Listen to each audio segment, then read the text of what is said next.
এটা দুর্গা মায়ের ফটো এখনই দেখা যাবে। আমরা এখানে 4 বন্ধু আছি, তো ঘরের মধ্যে আমরা হোম থিয়েটারে গান শুনছিলাম। তো ইউটিউবে স্ক্রল করতে করতে একটা জিনিস দেখতে পেলাম আর কি।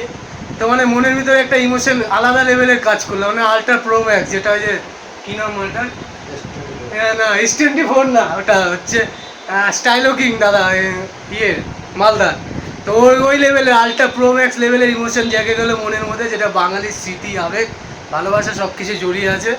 তো ওই জিনিসটা তোমাদেরকে শোনাবো, দেখো একদম পুরো পুজো পুজো ফিল হবে। লাগা রে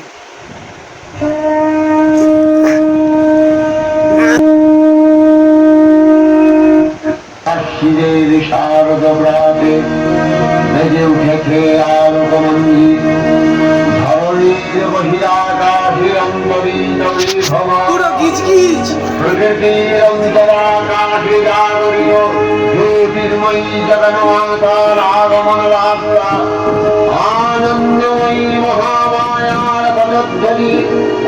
এই যে এখানে লাইটিংটা হচ্ছে, এই লাইটিংয়ে কিন্তু দুর্গা মায়ের ফটো এখনই ছেপে যাবে।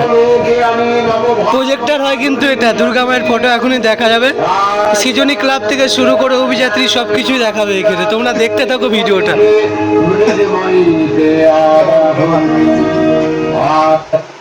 দেবী অষ্টাদশমূর্তি পরিগ্রহ করে সংখ্যে দিলেন ফুৎকার।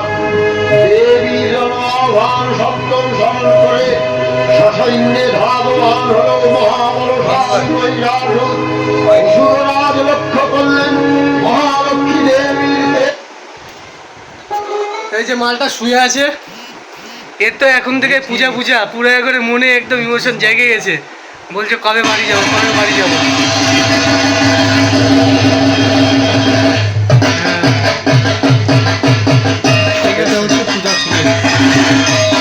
অরিজিনালি অভিতা পূজা পূজা ফিলিংস লাগতেছে কিন্তু মাইরি, মনে হচ্ছে যে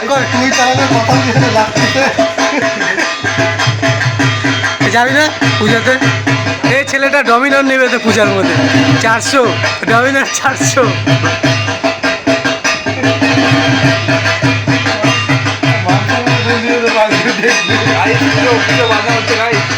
বাজানো হচ্ছে গাইস, ঢাক বাজছে, জিপ ঢাকি ঢাক বাজাচ্ছে এখানে পুরো গিজগিজ।